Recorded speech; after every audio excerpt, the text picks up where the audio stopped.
E se 99% da humanidade desaparecesse?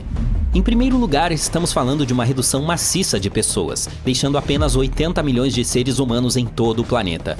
Mas aí, não entre em pânico ainda. Vamos ver como essa viagem selvagem se desenrolaria. Imagine cidades movimentadas transformadas em cidades fantasmas, rodovias vazias e bairros tranquilos. Seria como férias intermináveis para os que ficaram para trás. É claro que haveria alguns desafios a enfrentar, como tubulações de gás sem manutenção que causam incêndios. E aquelas instalações de armazenamento de produtos químicos e plantas industriais abandonadas poderiam gerar alguma poluição. E não vamos nos esquecer das usinas nucleares abandonadas. Os animais selvagens ficariam mais livres, e o pobre gado doméstico e as ovelhas teriam dificuldades nos climas frios do norte. Para piorar a situação, a gasolina armazenada não duraria muito tempo porque não é tão boa em se manter estável. Vamos ver o lado positivo.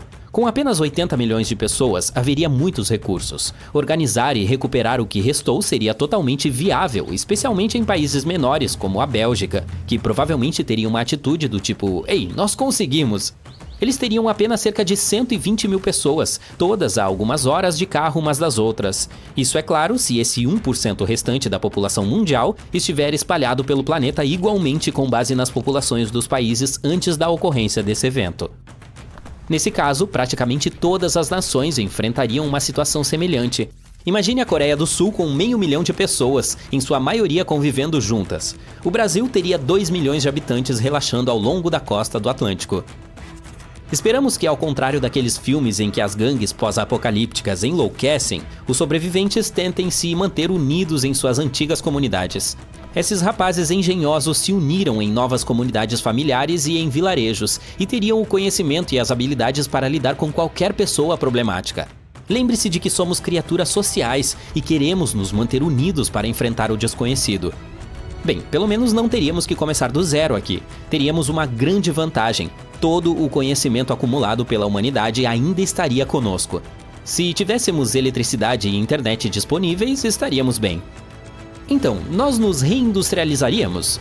Sim, teríamos ferramentas e máquinas ainda disponíveis, o que nos daria uma vantagem inicial. É claro que a energia renovável pode ser complicada no início, e talvez tenhamos que depender de combustíveis fósseis como o carvão, mas somos engenhosos e encontraremos uma maneira de fazê-la funcionar. Além disso, teríamos algumas mentes brilhantes com habilidades críticas que aceitariam o desafio. Esse tipo de coisa aconteceu na vida real. Pense nos eventos históricos de colapso.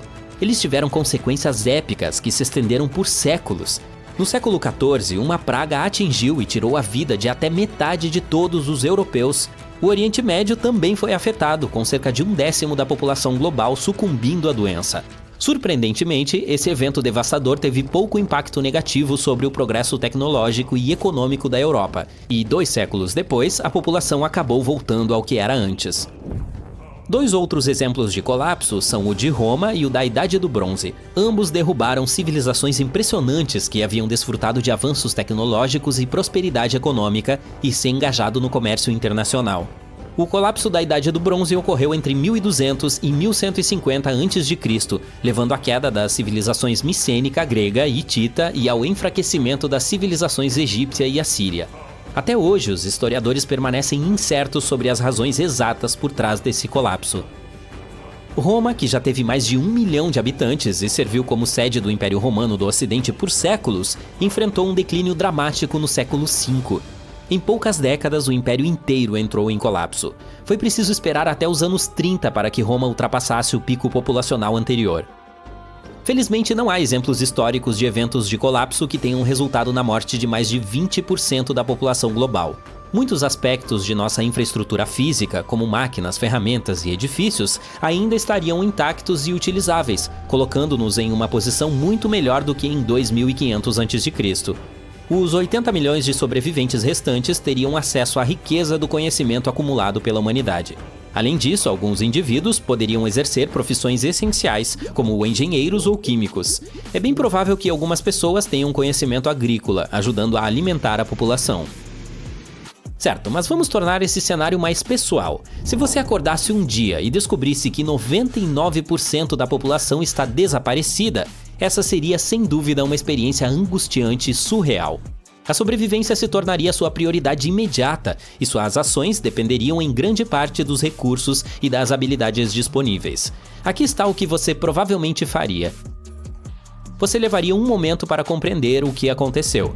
Esse desaparecimento repentino de pessoas seria chocante e confuso. Seus amigos e familiares provavelmente também teriam desaparecido, como aconteceu no filme Vingadores. Seu foco principal seria garantir os itens essenciais de sobrevivência, como comida, água, abrigo e suprimentos médicos. Você precisaria visitar mercearias, farmácias e armazéns próximos para reunir provisões que pudessem durar por um longo período. Em seguida, você precisaria encontrar outros sobreviventes. Muitas pessoas hoje não têm habilidades essenciais, como cultivar alimentos, purificar água ou se autodefender. Você precisaria começar a aprendê-las se não houvesse internet e tutoriais no YouTube. Bem, bibliotecas, museus e instituições educacionais têm toneladas de informações sobre o mundo e sua história. Depois de formar uma comunidade, você e seus amigos teriam de protegê-la como se não houvesse amanhã. Você pode achar que não há uma comunidade nesse momento. Embora a maioria das tecnologias ainda possa funcionar inicialmente, você precisará garantir a proteção das fontes de energia. Para fazer isso, você teria que ser muito cauteloso. O mundo estaria em turbulência, portanto, você precisaria permanecer vigilante e cauteloso em relação aos possíveis perigos. Sem a devida aplicação da lei e da governança, poderia haver riscos de animais selvagens, desastres naturais ou até mesmo outros sobreviventes como potencial de hostilidade. Agora vamos explorar os melhores e os piores cenários. O desaparecimento repentino de tantas pessoas criaria um caos generalizado, levando a acidentes e danos em massa. Com a ausência de profissionais de saúde e suprimentos médicos, as doenças poderiam se espalhar, levando a crises de saúde.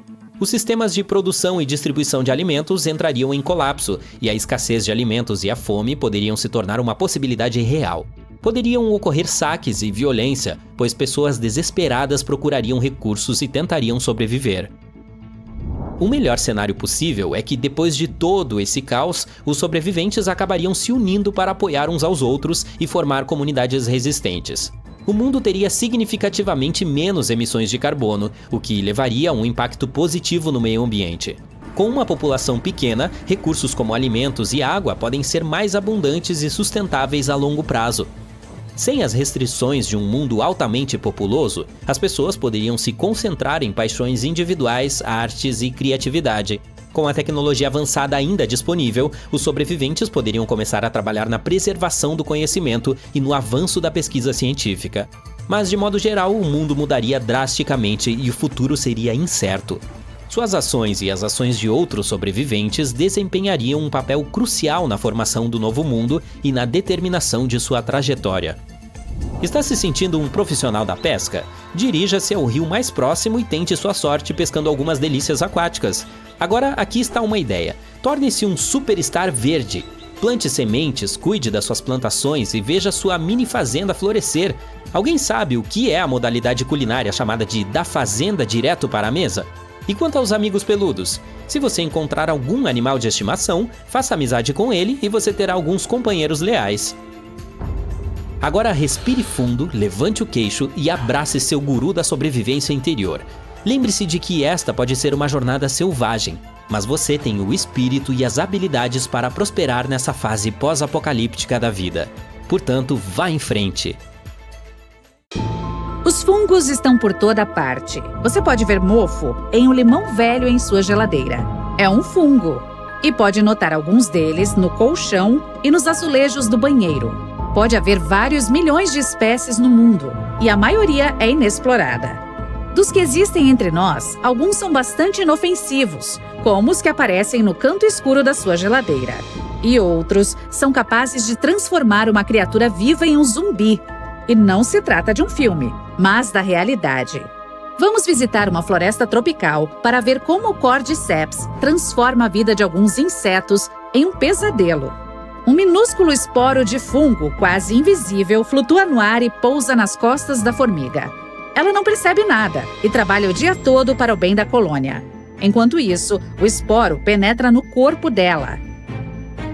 Alguns dias depois, o comportamento da pobrezinha fica estranho. Ela treme, dorme mal e não come o suficiente. As outras veem isso como uma ameaça, então a expulsam do formigueiro. Mas a infectada nem pensa em voltar, porque não consegue mais controlar sua vida. O fungo se multiplica dentro dela, se espalha por todo o corpo através do sangue, captura lentamente todo o sistema nervoso, começa a controlar os músculos e afeta o cérebro. O Cordyceps muda o comportamento da formiga e faz com que ela se mova na direção que ele quer, contra a própria vontade. Neste ponto, o animal se transforma em um zumbi. Então vagueia sozinho pela floresta e procura algum lugar alto. Pode ser uma folha de grama, uma planta ou um arbusto. Em seguida, escala a uma altura de 25 centímetros e agarra firmemente o caule com sua mandíbula. Nada pode removê-la de lá, porque ela não consegue mais relaxar essa parte do corpo. A formiga fica esperando lá por vários dias. Todo esse tempo, o fungo meio que se alimenta dela e cresce lentamente. E sai do animal por diferentes lados, se espalha em diferentes direções. Então, o parasita cresce, sai e libera milhares de pequenos esporos no ar. Eles voam por toda a floresta. Caem na água, nas folhas, nos pelos dos animais ou no cabelo das pessoas que caminham na mata. Em quase todos esses lugares, não vivem muito, mas alguns encontrarão um hospedeiro. Outros podem entrar na área com formigas trabalhadoras. E quando algum pousar em alguma, tudo recomeçará. Agora imagine que esse monstrinho evolua e comece a atacar as pessoas.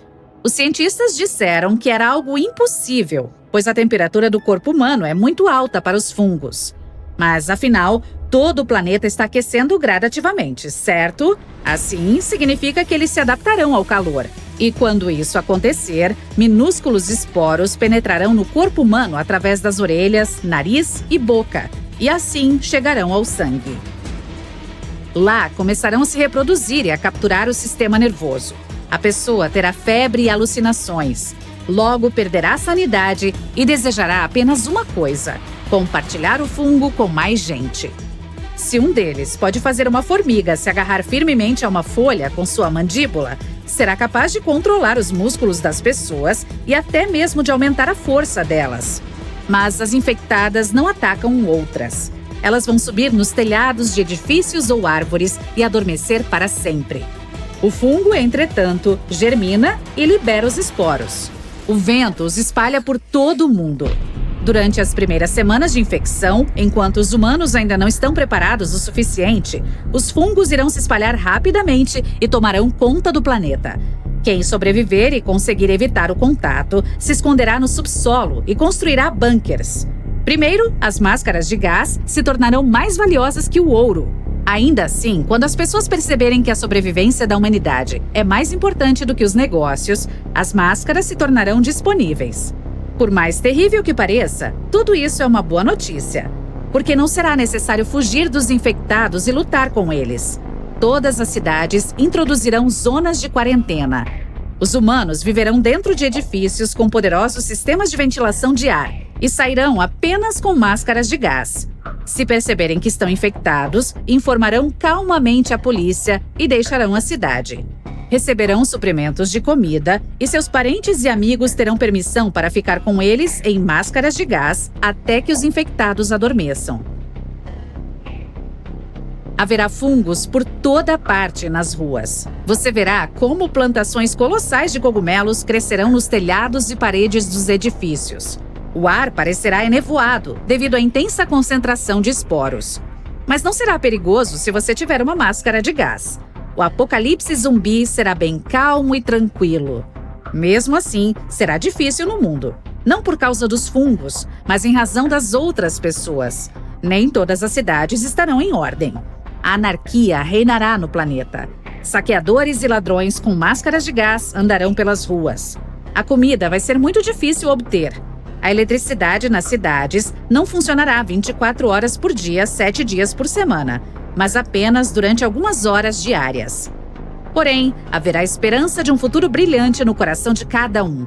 Os cientistas trabalharão ativamente em uma vacina e a inventarão mais cedo ou mais tarde. Só que o fungo também irá evoluir.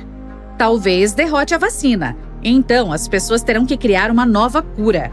Além disso, ele tentará mudar para outros portadores, como pássaros, gado e quaisquer outros mamíferos. Imagine um cervo infectado com um grande fungo crescendo nos chifres.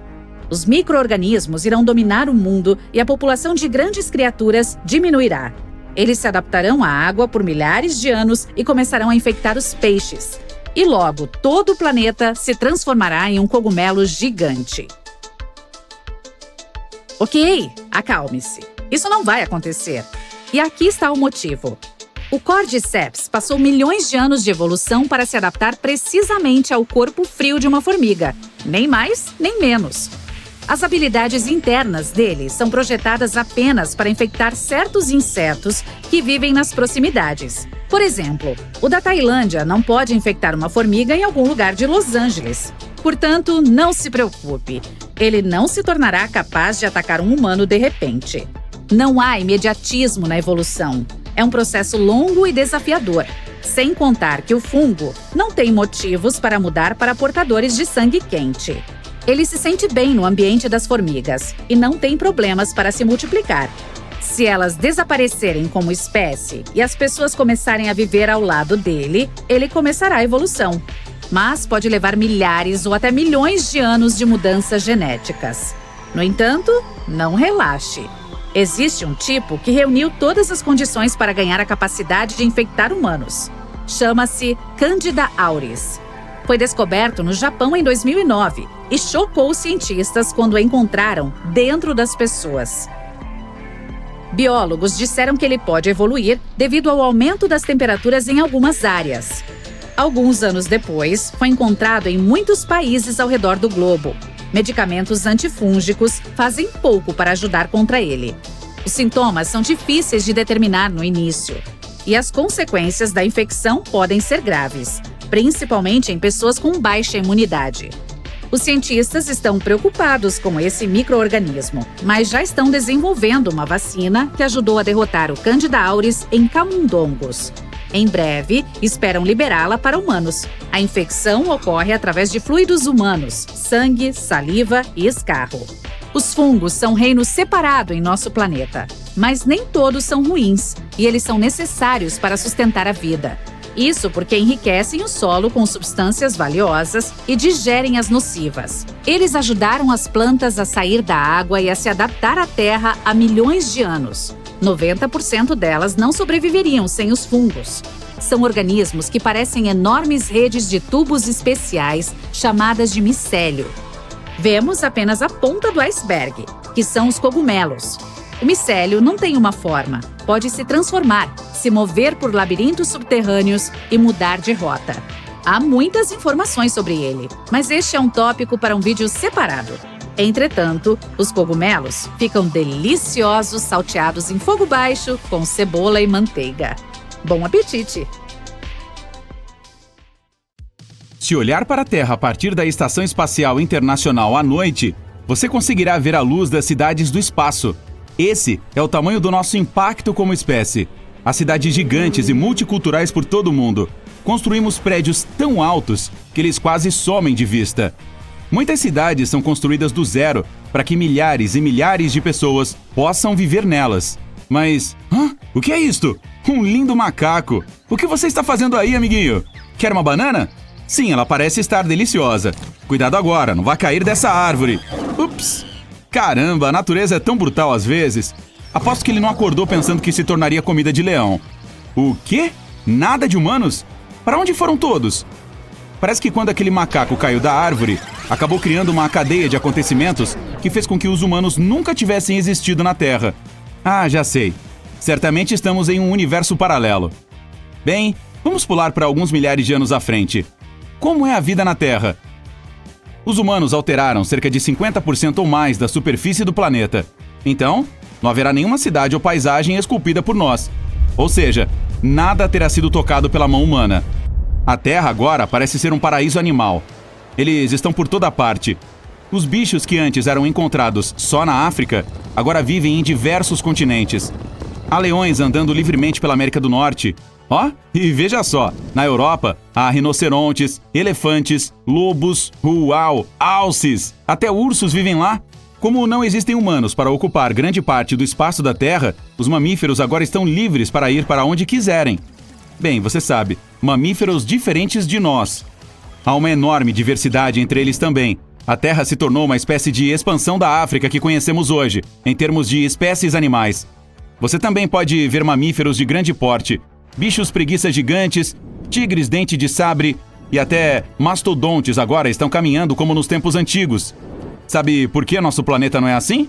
Porque os humanos ocupam muito espaço com suas estruturas. Por exemplo, a África do nosso universo não possui tamanha diversidade animal porque esse continente é mais adequado para os animais prosperarem. O motivo é outro. Nós não mexemos muito em grande parte do continente. Nossos ancestrais também são responsáveis pela extinção dos mamíferos gigantes. A Era do Gelo não foi a única culpada. Na nossa Terra, os humanos são a forma de vida inteligente. E como seria nesse universo paralelo? Como você pode imaginar, a seleção natural é o que guia a evolução.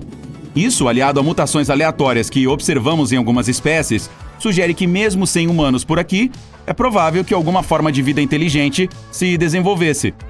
Então os primatas agora são a espécie dominante, ou talvez os suricatos evoluiriam até dominarem o mundo. O clima também seria mais fresco que o nosso, isso porque não haveria gases de efeito estufa. Segundo a NASA, a tendência atual de aquecimento é resultado da atividade humana desde os anos 50. Isso quer dizer que o aumento dos níveis de gases do efeito estufa na atmosfera é responsável pelo calorão que estamos enfrentando. Os gases do efeito estufa são chamados dessa maneira porque, assim como em uma estufa, prendem o calor. Eles permitem que a luz solar passe através da atmosfera, mas o calor que ela traz não sai da nossa atmosfera por causa deles. Isso é bom. Caso contrário, a vida por aqui seria impossível. Mas, por terem aumentado muito ultimamente, esses gases fazem o planeta ficar mais quente do que deveria. Agora, vamos voltar à nossa Terra paralela. Na água, a grande barreira de corais na Austrália ainda está totalmente intacta e continua sendo o maior sistema de barreira de corais que existe, bem como o maior organismo vivo do planeta. Esta nova Terra também é cheia de árvores, todas exuberantes. É verde para todo lado. Existem todos os tipos de árvores e elas abrigam vários animais diferentes desse planeta. E como não há desmatamento, a floresta tropical amazônica permanece forte e mais vibrante que nunca. Mas e se os humanos aparecessem na Terra de repente? Talvez neste ano, ou um ano antes. Eles certamente não seriam a espécie dominante de imediato e sofreriam bastante no começo. A evolução e o processo de aprendizado seriam lentos até chegarem ao topo e precisariam se adaptar ao seu novo lar. Isso seria como viajar para 130 mil anos atrás na nossa realidade, para uma época onde os humanos modernos, ou Homo sapiens, tinham acabado de surgir. Os nossos ancestrais daquela época não eram novos. A única coisa nova é que eles evoluíram para o Homo sapiens. Na época, não fomos deixados aqui por alguma espaçonave ou qualquer coisa do tipo. Mas nessa realidade paralela, é exatamente isso que aconteceu. Um monte de humanos caiu do céu. Agora, eles devem aprender tudo do zero. Precisam descobrir como sobreviver e prosperar nesse novo ambiente. Tem que caçar sua própria comida e aproveitar o que o planeta tem a oferecer. Foi a mesma coisa que fizemos 130 mil anos atrás. Estes novos humanos são nômades. Não vivem em um só lugar, pois precisam explorar para entender melhor o local em que estão, assim como os animais que os rodeiam. À medida que suas famílias aumentam, se dividem em grupos menores para encontrar novos lugares mais adequados para construir suas casas ou até mesmo um lugar onde a sobrevivência seja mais fácil. Como já faz um tempo que chegaram a essa nova terra, esses humanos já exploraram bastante e se adaptaram bem ao lugar. Suas ferramentas são melhores e estruturas de moradia, parecidas com cabanas, finalmente começam a aparecer. Há 50 mil anos, desenvolvemos nossa linguagem. Esses humanos também desenvolveram uma, pois precisavam se comunicar melhor uns com os outros. Com a comunicação, se tornam cada vez mais organizados e conseguem fazer planos melhores para o futuro. Todos os cachorros se originam dos lobos, e há duas teorias sobre o que aconteceu para que as feras selvagens se tornassem os melhores amigos dos seres humanos. Uma diz que os humanos primitivos capturaram alguns filhotes de lobos e os criaram como bichos de estimação. Aí, com o tempo, foram se tornando lobos domesticados. Outra teoria afirma que os lobos é que se autodomesticaram. Isso é chamado de sobrevivência dos mais amigáveis. Tanto os lobos quanto os humanos eram caçadores. Então esses animais provavelmente descobriram que seria mais vantajoso ficar perto dos humanos em vez de competir diretamente com eles. Alguns lobos aterrorizavam os humanos com sua agressividade. Outros podem ter sido mais amigáveis, ganhando acesso aos suprimentos de comida dos caçadores. À medida que o tempo passa, o comportamento humano moderno começa a aparecer. As casas fixas passam a surgir em locais que beneficiam as pessoas. Talvez perto de um rio ou de lugares onde o solo é fértil. Assim, também é possível criar animais e plantar o próprio alimento. Ao se instalarem em locais fixos, as comunidades começam a surgir também. Por serem bastante sociais, é natural que vivam perto umas das outras. Não demora muito e os humanos já ocupam o planeta inteiro, se espalhando pelos continentes, com comunidades e famílias próprias.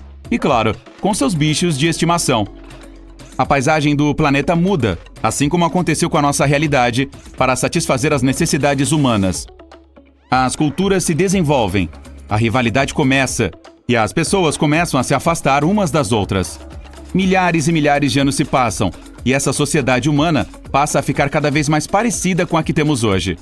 Mesmo assim, as coisas poderiam ter acontecido de forma totalmente diferente. Poderia já haver uma espécie inteligente com a qual seria necessário competir, e então o progresso poderia ter sido mais lento.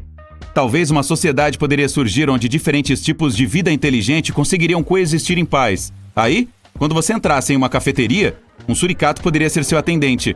Seus locadores poderiam ser um casal de irmãos gorila. Ou quando você fosse a uma barbearia, um primata usando apenas um avental de barbeiro é que cortaria seu cabelo. Se não, as coisas provavelmente acabariam iguais às da nossa realidade. Os humanos seriam a espécie mais numerosa da Terra. E certamente a que causaria mais impacto no planeta. 1994. Estava escuro, então ninguém viu duas silhuetas abrindo as saídas de emergência de um complexo de cúpulas de vidro no Arizona, conhecido como Biosfera 2. Estavam determinados a libertar 7 pessoas trancadas lá dentro por um mês, arriscando suas vidas em nome da ciência. A missão foi cumprida, mas eles foram acusados de invasão de propriedade e vandalismo. Os vândalos eram Abigail Allen e Mark Van Thilo. Eles estavam entre os primeiros 8 pobres coitados que viveram naquele lugar como cobaias, e não queriam que ninguém mais passasse pelos mesmos horrores que eles haviam experimentado. 150 milhões de dólares foram gastos para verificar se os seres humanos poderiam criar condições de vida adequadas em outros planetas, como Marte. Para isso, os cientistas construíram um mini-mundo com mais de 3.000 espécies de plantas e animais. A Biosfera 2 era um habitat isolado de 3 acres, com sua própria mini-floresta tropical, uma praia particular com um recife de coral, uma savana, um pântano e até mesmo um deserto. Entre 1991 e 1993, nada podia entrar ou sair daquele lugar. O grupo de 8 pessoas trancadas lá dentro se autodenominava biosferianos, vestindo macacões semelhantes aos de Star Trek, cultivando seu próprio alimento e respirando seu próprio ar. Eles começaram com grandes esperanças e um café da manhã no estilo de um hotel 5 estrelas, mas as coisas tomaram um rumo mais sombrio com o passar do tempo. A equipe inteira estava morrendo de fome e ficando laranja. Na Biosfera 1, que é a Terra real, você pode pedir uma pizza em 2 minutos. Mas dentro da Biosfera 2, eles levaram 4 intermináveis meses para preparar uma marguerita. Eles tiveram que colher trigo para fazer a massa e ordenhar cabras para obter o queijo. A meta era ser totalmente autossuficiente, e eles se tornaram parte de uma atmosfera, literalmente. Quando expiravam, seu gás carbônico alimentava as batatas doces que estavam cultivando. E essas batatas doces se tornaram parte deles, pois estavam basicamente comendo os mesmos carbonos repetidas vezes. Eles se banquetearam com tantas batatas doces que sua pele ficou laranja devido ao excesso de beta-caroteno. O que parecia uma situação engraçada na época evidenciou um grande problema.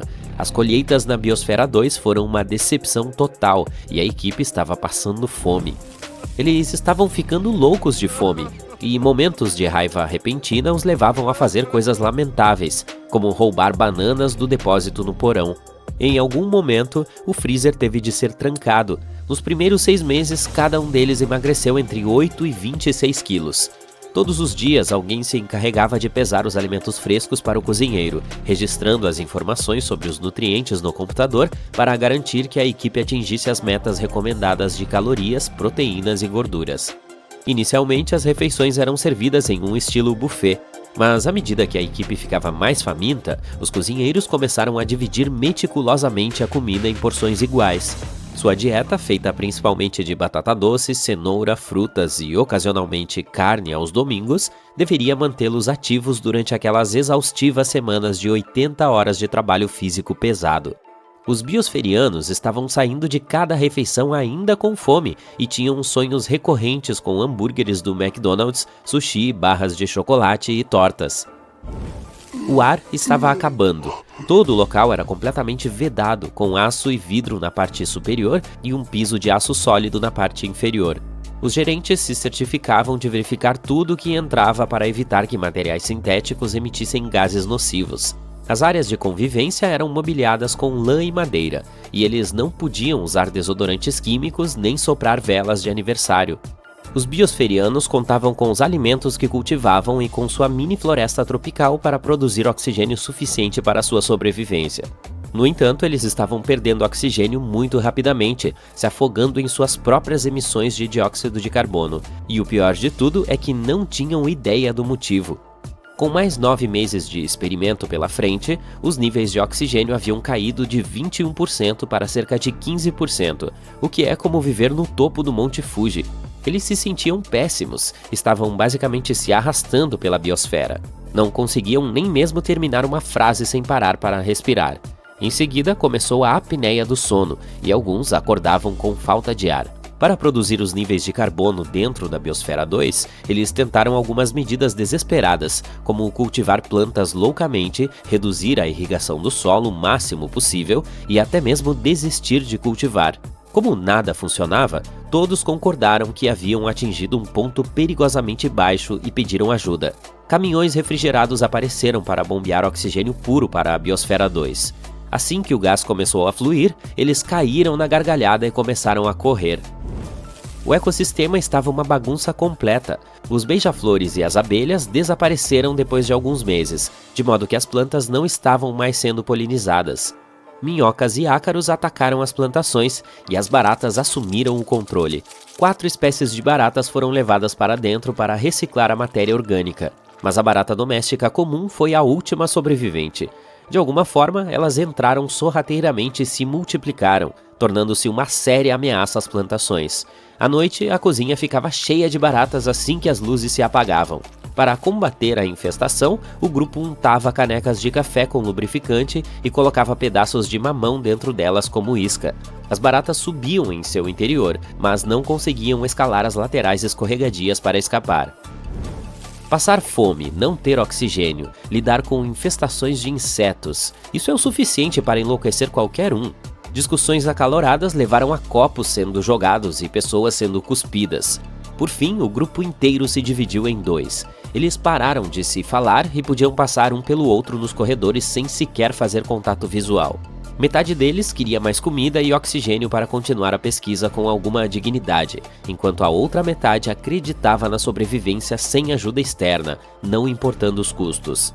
A verdade é que a câmara selada havia sido rompida muito antes de tudo isso. Apenas 2 semanas depois de entrarem, uma biosferiana chamada Jane Pointer cortou a ponta de seu dedo em um acidente de cozinha enquanto fazia arroz.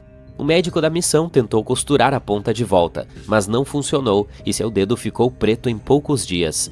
Ela foi para um hospital do lado de fora para ser operada, e algumas horas depois voltou sorrateiramente para dentro, carregando uma mochila cheia de suprimentos, como peças de computador e filme colorido. Os repórteres só ficariam sabendo dessa entrega furtiva meses depois, e por causa disso, muitas pessoas questionaram a credibilidade de todo o experimento. A mídia tratou o experimento como um reality show, classificando-o como um entretenimento ecológico da moda. As manchetes dos jornais de todo o mundo faziam parecer que eles estavam à beira de perder a vida, a ponto de as famílias ficarem preocupadas, ligando para os biosferianos para verificar se eles estavam realmente bem. O grupo se sentia como se estivesse em um zoológico humano, com turistas vindo de longe para espiar a gaiola de vidro. Somente nos primeiros 6 meses, mais de 150 mil pessoas visitaram o local. A Biosfera 2 acabou se tornando uma piada da cultura pop, inspirando um filme de comédia chamado Malucos por Natureza e décadas de espaguetes engraçados. Você deve estar se perguntando por que nenhum deles abandonou o experimento e saiu pela porta da frente. Bem, nenhum dos ambientalistas queria ser o primeiro a admitir que aquilo era demais para se lidar. Além disso, todos ainda tinham esperança de que poderiam, de alguma forma, decifrar o quebra-cabeça da construção da Terra número 2. No final, eles conseguiram encontrar 7 toneladas do oxigênio que faltava. Ele havia sido absorvido pelo concreto. Embora a falta de ar o tempo todo possa parecer o maior desafio que enfrentaram, os biosferianos disseram que aprender a lidar com pessoas em um ambiente fechado foi ainda mais difícil. Parece que o experimento foi um grande fracasso, mas o grupo aprendeu muitas lições valiosas. Eles provaram que um ecossistema selado pode funcionar por anos, contribuíram para estudos sobre a restauração de recifes e sua fazenda mostrou que a alta produtividade e a reciclagem total de nutrientes podem ser alcançadas sem produtos químicos tóxicos. Caso você esteja se perguntando, esse não foi o fim do complexo de vidro. A segunda missão dentro da Biosfera 2 foi realizada em março de 1994. Agora você pode voltar ao início do vídeo para ver como foi. Imagine que um dia, puf, todas as criaturas grandes, peludas e com penas simplesmente desaparecessem no ar. Os seres humanos também desapareceram e agora só restaram os micróbios. O que aconteceria com a Terra? Quanto tempo levaria para que criaturas complexas aparecessem novamente e como elas seriam? Muito bem, bem-vindo ao mundo microbiano. Os micróbios são os menores blocos de construção da vida, tão pequenos que não é possível vê-los sem um microscópio. Nesse mundo incrível, há 3 grupos principais de micróbios: bactérias, árqueas e organismos unicelulares. As bactérias estão em toda parte, desde no ar que respiramos até nos alimentos que comemos. Algumas bactérias são boas companheiras, ajudando-nos a digerir nossos alimentos e até mesmo fazendo com que o iogurte tenha um sabor delicioso. Mas algumas delas podem ser problemáticas e causar infecções. As árqueas são as exploradoras obstinadas de nosso universo microscópico. As árqueas são os mais audaciosos dos micróbios e nos mostraram que podem sobreviver nas condições mais loucas. Por exemplo, elas podem se desenvolver em fontes super quentes, mesmo em temperaturas incrivelmente escaldantes. Algumas delas são capazes até mesmo de viver em vulcões. Elas também vivem muito bem no frio congelante. Certas bactérias podem viver até mesmo em lugares gelados como o Ártico e a Antártica. Lá, elas ajudam a decompor coisas como plantas e animais antigos que ficaram congelados no tempo. Elas trabalham como a equipe de limpeza da natureza, transformando restos em coisas úteis. Ou imagine as profundezas mais escuras do oceano, onde a luz do sol não consegue chegar. E quem encontramos lá embaixo? Novamente os micróbios que produzem alimentos a partir de todas as substâncias químicas estranhas da água. E é claro, eles também vivem dentro de você. Você é uma festa ambulante de micróbios. Só o seu intestino é um lar aconchegante para trilhões de bactérias que o ajudam a digerir os alimentos e mantém sua saúde. E finalmente os organismos unicelulares. Eles podem ser semelhantes a plantas, produzindo seu próprio alimento por meio de fotossíntese, ou semelhantes a animais, caçando sua próxima refeição minúscula. Alguns organismos unicelulares até mesmo se unem para formar colônias, onde trabalham juntos e constroem estruturas complexas. Todos esses micróbios são a base da vida. No início não havia nada além de micróbios na Terra. Eles passeavam e aproveitavam a vida simples. Mas o tempo não parou, e quanto mais os anos passavam, mais eles evoluíam. Eles mudaram um pouco, adquirindo algumas habilidades especiais e passando essas habilidades para seus filhos. Gerações vêm e vão, e essas mudanças continuam se somando. Os micróbios se tornaram cada vez mais complexos, e depois de bilhões de anos e trilhões de mudanças, eles se tornaram algo tão incrível quanto os animais, as plantas e as pessoas que vemos na Terra atualmente. Foi um processo muito longo e tedioso, então vamos tentar repeti-lo agora. Por exemplo, e se todos os organismos vivos em nossa Terra moderna, exceto os primeiros micróbios, desaparecessem? Sem a agitação da vida, o mundo se tornaria assustadoramente silencioso. As ruas, antes cheias de pessoas e animais, agora estariam vazias e silenciosas.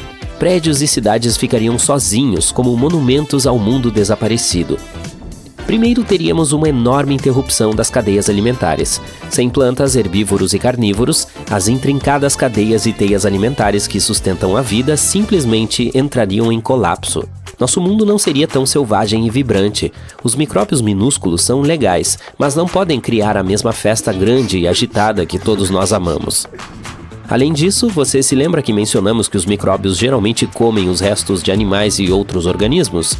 Assim como quando você come um bolo e o transforma em energia, eles transformaram esses pedaços em nutrientes que a Terra adora. Mas agora, sem os grandes animais e sem as plantas, não haveria tantos restos de bolo. Os micróbios ainda trabalhariam duro, mas sua evolução seria realmente desacelerada. Agora, você pode pensar que sem as plantas não teríamos mais oxigênio, mas isso não é totalmente verdade. Na verdade, as árvores produzem apenas cerca de 20 a 30% do oxigênio da Terra. Então, quem realmente nos ajuda a respirar? O plâncton do Bob Esponja. Falando sério, o plâncton oceânico, especialmente o fitoplâncton, é responsável por cerca de 80% da produção de oxigênio da Terra. Os fitoplânctons são considerados micro-organismos. São organismos minúsculos unicelulares ou colônias de organismos que flutuam nos oceanos aproveitando a luz solar. Portanto, se todas as plantas e animais terrestres desaparecessem, o plâncton oceânico continuaria a produzir oxigênio nos oceanos por meio da fotossíntese. Eles se tornariam ainda mais essenciais para manter uma atmosfera respirável. No entanto, agora esses indivíduos enfrentariam grandes desafios. Veja bem, animais grandes como baleias e peixes geralmente fornecem nutrientes para o oceano. Esses nutrientes são alimentos para as plantas que os fitoplânctons precisam para crescer e se desenvolver. Sem os grandes animais, esses nutrientes especiais diminuiriam. O fitoplâncton poderia não crescer tão bem, e como eles atuam como a base da cadeia alimentar do oceano, isso poderia ter um efeito dominó em toda a teia alimentar do oceano. E também, com menos plantas, menos oxigênio seria produzido, e o dióxido de carbono começaria a ficar mais presente. O equilíbrio dos gases no ar mudaria um pouco, e quando o equilíbrio se altera, isso pode afetar o clima. A temperatura da Terra e a forma como o vento se move também mudariam. Além disso, o excesso de dióxido de carbono poderia deixar o ar um pouco abafado. Então, animais como toupeiras, formigas e minhocas são os engenheiros da natureza. Eles cavam túneis, tocas e casas no solo. Quando esses animais cavam e se movimentam, eles estão, na verdade, ajudando o solo. Eles misturam a terra e criam caminhos para a passagem de ar e água. É como se eles estivessem dando uma boa sacudida no solo para mantê-lo saudável. Portanto, sem esses engenheiros, o solo poderia ficar um pouco compactado e apertado. A água da chuva não conseguiria se infiltrar tão facilmente. Sem eles, os nutrientes não se espalhariam tanto e o solo poderia sentir falta de seus saborosos petiscos. Assim, todo o ecossistema subterrâneo poderia se tornar menos aconchegante e mais apertado. Mas a pergunta mais interessante é: o que aconteceria com todos os nossos artefatos humanos? As pessoas desapareceram, mas seus artefatos permaneceram. Vamos dar uma olhada em como isso poderia afetar o desenvolvimento dos micróbios na Terra. As coisas feitas pelo homem precisam de cuidados adequados. Portanto, se não houvesse mais pessoas por perto, todas essas coisas seriam destruídas muito rapidamente. Os micróbios poderiam se desenvolver em superfícies e, com o tempo, começariam a cobrir prédios, ruas e estruturas. Talvez não fossem visíveis imediatamente, mas com o tempo você veria uma fina camada de crescimento microbiano. A natureza é uma coisa poderosa. Os edifícios que antes eram protegidos pela manutenção humana, agora estariam expostos aos elementos. Vento, chuva, sol e neve destruiriam e quebrariam tudo o que criamos. E alguns lugares da Terra têm um clima realmente difícil, verões super quentes, invernos congelantes ou tempestades loucas. Nessas áreas, os edifícios e as cidades poderiam se deteriorar ainda mais rapidamente. Os micróbios também contribuem para isso, pois alguns deles produzem ácidos que podem decompor os materiais. Lentamente surgiriam rachaduras, e materiais como concreto e madeira se enfraqueceriam. Os seres humanos superestimam seu poder quando se autodenominam reis da natureza. Se desaparecêssemos, em apenas alguns milhares de anos não restaria quase nenhum vestígio da civilização humana. Seria como se nunca tivéssemos existido. Mas, de qualquer forma, esse evento ofereceria uma oportunidade empolgante para os micróbios evoluírem de uma maneira completamente nova. Com os holofotes só para eles, ficariam livres para explorar e se adaptar ao ambiente. Alguns lugares poderiam se tornar mais desafiadores, enquanto outros poderiam ser mais fáceis de conquistar. Os micróbios se reproduzem rapidamente, às vezes em questão de minutos. Essa rápida evolução poderia levar a uma explosão de novas espécies microbianas. Os micróbios poderiam voltar a habitar o planeta? Com certeza. Com o tempo, novas espécies de animais e plantas começariam a aparecer. Como o efeito borboleta, qualquer pequena mudança levaria a tipos de vida completamente novos. e talvez a novos tipos de seres humanos. De qualquer forma, esses micróbios em rápida evolução poderiam remodelar a forma como os ecossistemas funcionam. Eles interagiriam uns com os outros de novas maneiras, criando relações e ciclos intrincados. O equilíbrio da vida na Terra poderia ser muito diferente do que conhecemos hoje. Como seria? Vamos deixar isso para a sua imaginação. Olhe para cima quando o céu estiver limpo à noite. Você verá milhares de pequenos pontos brilhantes. Pode parecer que eles estão fixos em algum lugar, mas na realidade estão em constante movimento. Em 100 mil anos, não haverá uma constelação com a mesma forma ou padrão que conhecemos hoje. E pense em todas aquelas anãs vermelhas, pequenas estrelas, planetas, corpos espaciais que não podemos ver a olho nu. Estrelas anãs vermelhas são muito frias. Elas geralmente têm cerca de metade do tamanho do nosso céu e 1/10 do seu brilho. Elas podem não ser as coisas mais brilhantes do céu, mas vivem por muito, muito tempo. Reações de fusão nuclear acontecem nas profundezas do núcleo das estrelas. É isso que as faz brilhar. Grandes estrelas liberam enormes quantidades de energia, queimando seu combustível estelar. Mas essas estrelas tendem a queimar todo o seu combustível em apenas alguns milhões de anos. Estrelas como o nosso Sol geralmente vivem por cerca de 10 bilhões de anos. Mas as anãs vermelhas não usam tanto combustível. Sua luz não é tão poderosa e elas não precisam de muita energia para sustentar sua existência. São como carros energeticamente eficientes. É por isso que podem durar centenas de bilhões de anos. Algumas das menores podem viver até 10 trilhões de anos. A maior parte do hidrogênio em estrelas semelhantes ao Sol permanece intacta. Há mais desse gás na atmosfera do que no núcleo dessas estrelas. Isso significa que a maior parte do hidrogênio não participa das reações de fusão. Mas é diferente nas anãs vermelhas. Elas circulam plasma por todo o corpo. Essas estrelas puxam novas reservas de hidrogênio de suas camadas externas para o núcleo. É isso que mantém as reações de fusão funcionando. Um dia, em um futuro distante, estrelas como o nosso Sol ficarão sem combustível e se desligarão. O universo estará cheio de pequenas anãs vermelhas. Elas não terão energia suficiente para brilhar e iluminar o espaço ao redor. Nossos descendentes, se houver algum, herdarão um cosmos escuro e sombrio. À medida que envelhecer, o Sol aumentará de tamanho a ponto de destruir planetas próximos. Primeiro Mercúrio, depois Vênus e depois nós. Por outro lado, a Terra provavelmente sobreviverá, mas por pouco e não por muito tempo. Ao se aproximar, o Sol a queimará até que fique crocante. Os planetas exteriores do nosso sistema solar também sobreviverão, mas eles irão para ainda mais longe no espaço. O Sol perderá parte de sua massa enquanto aumenta de tamanho. Sua atração gravitacional estabelece as órbitas dos planetas. Quando nossa estrela se tornar menos massiva, a sua força de gravidade enfraquecerá, e os planetas externos não terão uma conexão tão forte com o Sol. Nosso sistema solar não está isolado. Existem muitas outras estrelas em nossa galáxia. Dentro de 30 bilhões de anos, as estrelas que viajam nas proximidades vão mexer com nossos planetas exteriores o suficiente para descolar rapidamente alguns dos maiores do sistema solar. O último planeta a ficar permanecerá por mais algum tempo, talvez até 100 bilhões de anos. Mas mesmo esse acabará por ser expulso do sistema solar. Existe uma teoria que afirma que a maior parte da água do nosso planeta vem de meteoritos e cometas carregados de gelo, bolas de poeira congelada. Como elas colidiram com a Terra primitiva, provavelmente trouxeram a água que era necessária para desenvolver a vida. Mas esses mesmos objetos que podem ter criado vida em nosso planeta também podem ser o seu fim. Não é uma questão de se, mas uma questão de quando. E os cientistas pensam que é muito provável que um asteroide ou cometa grande o suficiente para acabar com a vida na Terra colida com o nosso planeta. Mas isso acontecerá em um futuro distante. E felizmente temos a tecnologia necessária para prever essas coisas e reagir a tempo.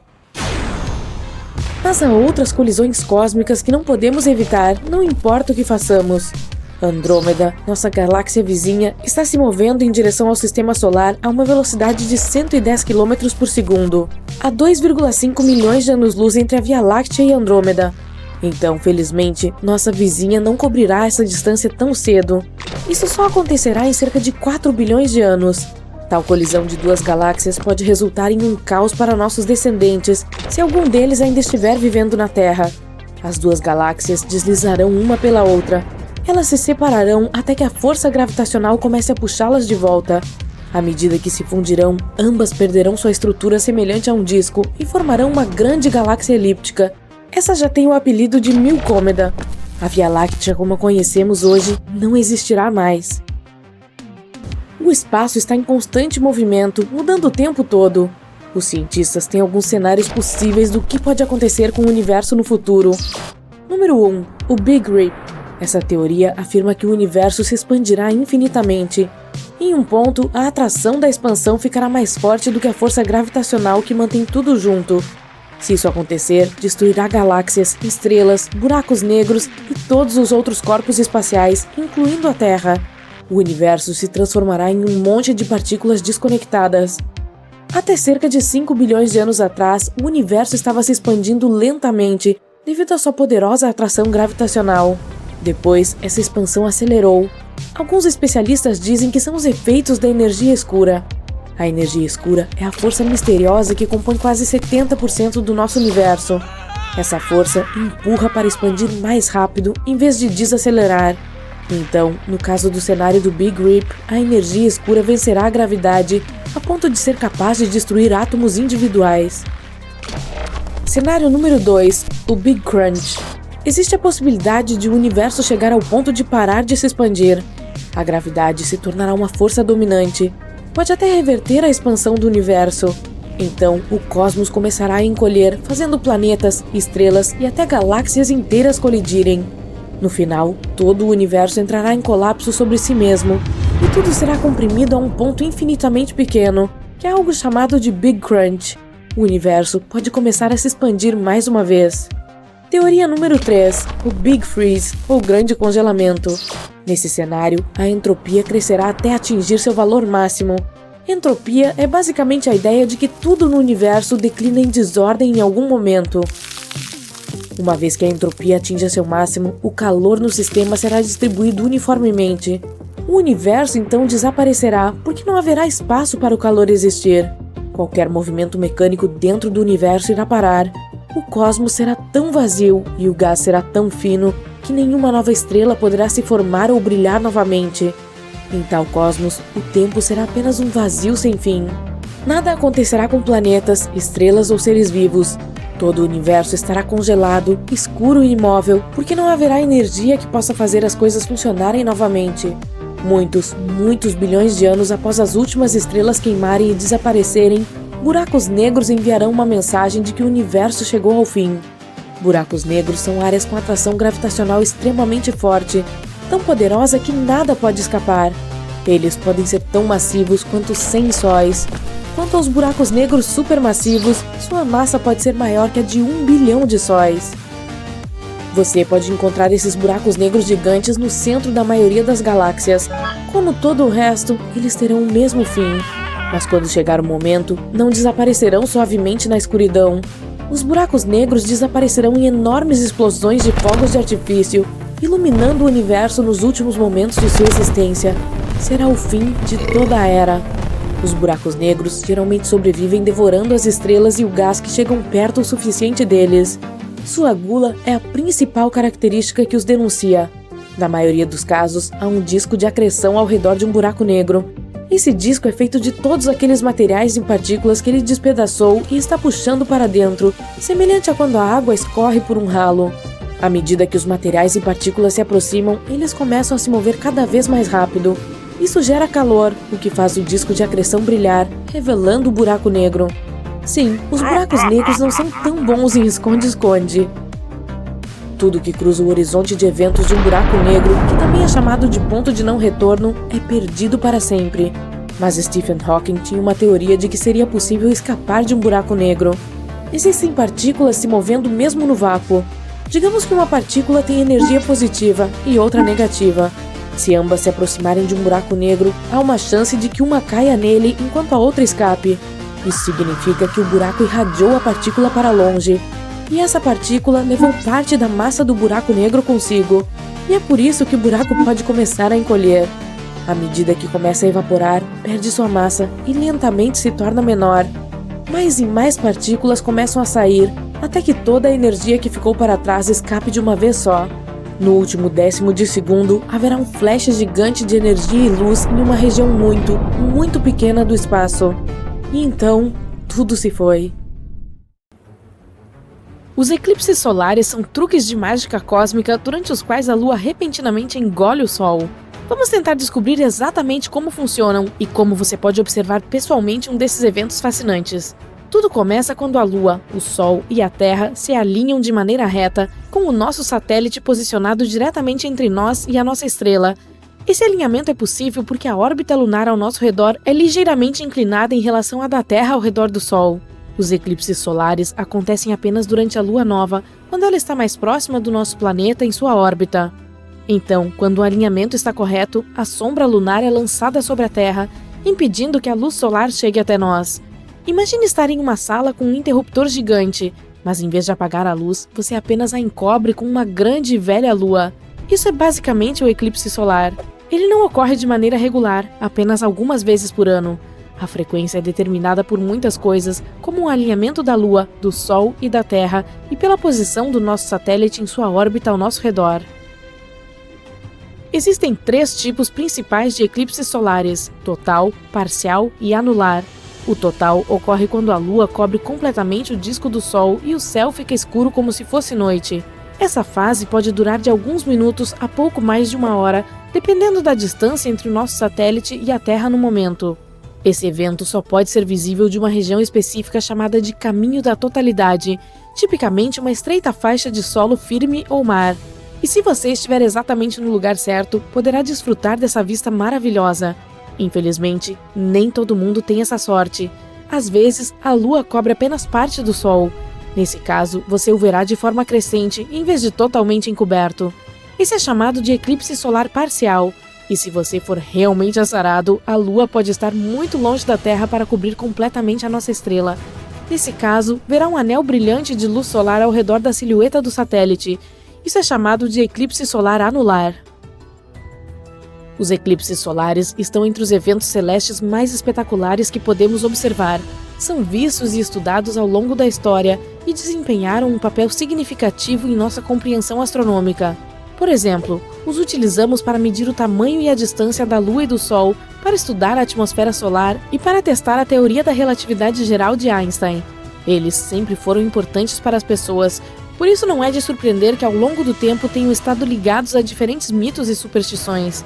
Algumas culturas os viam como um sinal de coisas terríveis por vir ou uma maneira de falar com suas divindades.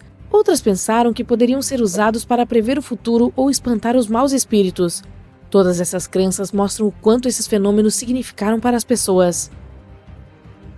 Houve muitos eclipses solares fascinantes e memoráveis ao longo da história, cada um com sua própria história ou significado. Aqui estão exemplos de alguns dos mais misteriosos, legais ou famosos. O de Tales é um dos mais conhecidos da história. Diz-se que ocorreu no ano 585 a.C. e foi previsto pelo antigo filósofo grego Tales de Mileto. Segundo a lenda, ele foi capaz de prever o evento estudando os ciclos da Lua, e dizem que sua previsão surpreendeu e assustou as pessoas da época. O de Ptolomeu foi um eclipse solar total que teria ocorrido no ano de 150. É famoso porque está mencionado nos escritos do antigo astrônomo grego Ptolomeu, que usou suas observações dos ciclos da Lua para fazer sua previsão, que também surpreendeu e alarmou na época. O eclipse do século ocorreu em 11 de julho de 1991 e foi visível em uma parte substancial da América do Sul. Foi o total mais longo do século XX, com mais de 6 minutos e meio de duração. O das pirâmides aconteceu em 20 de março de 2015 e pôde ser visto em partes da Europa, África e Oriente Médio. Ficou famoso porque passou diretamente sobre as antigas pirâmides de Gizé, no Egito, proporcionando uma oportunidade única para cientistas e turistas estudarem o fenômeno a partir desse local histórico. E ainda o Grande Eclipse Americano de 2017, visível em grande parte dos Estados Unidos, de costa a costa. Foi o primeiro que pôde ser observado no país em quase 40 anos, então atraiu milhões de espectadores e foi amplamente coberto pela mídia. Como se trata de algo que acontece muito raramente, você não gostaria de perder. Felizmente, temos um calendário dos que ocorrerão nos próximos anos. O Grande Eclipse Norte-Americano de 2023 é esperado para ser visível em uma porção substancial da América do Norte. desde o noroeste do Pacífico até a região dos Grandes Lagos. O dos Andes, de 2024, gera a expectativa de ser visto em partes da América do Sul, incluindo partes do Chile e Argentina. Vai ser o primeiro total que poderá ser apreciado no continente desde o eclipse do século em 1991.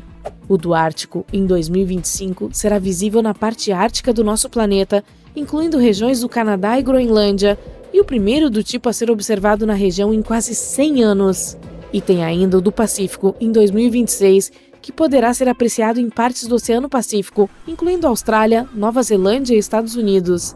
Vale a pena notar que o momento exato e a visibilidade deles podem mudar à medida que previsões mais precisas forem feitas. Além disso, alguns outros também podem acontecer nos próximos anos. Não se esqueça de verificar os detalhes online. Mas a questão mais importante é: como os assistimos? A resposta: com muito cuidado. Aqui estão algumas dicas gerais. Use proteção adequada para os olhos. Nunca olhe diretamente para o sol, mesmo durante um eclipse. Não vale a pena arriscar a visão. Para fazer isso com segurança, utilize coisas como óculos específicos certificados ou um projetor pinhole. Esses dispositivos permitem observar o evento sem olhar diretamente para o sol e ajudam a proteger os olhos dos efeitos nocivos dos raios solares. Encontre um bom local de visualização. Para obter a melhor visão de um fenômeno como esse, é importante achar um ponto que esteja dentro do caminho dele e tenha uma visão clara do céu. Use uma câmera ou telescópio. Se tiverem filtro solar, dá para tirar fotos ou observar tudo mais de perto. Apenas certifique-se de utilizar um filtro solar para proteger os olhos e equipamentos. Mantenha-se informado. É importante estar atualizado sobre os detalhes de um eclipse solar, incluindo o momento exato, a localização e o tipo. Essas informações podem ajudar a planejar o espetáculo e a garantir o equipamento adequado e as precauções de segurança. É isso. Simples, não é? Seguindo essas dicas, você conseguirá ver os eclipses solares com segurança e responsabilidade. E se der certo, certifique-se de tirar algumas fotos e compartilhá-las com seus amigos. Afinal, essa é uma experiência única na vida.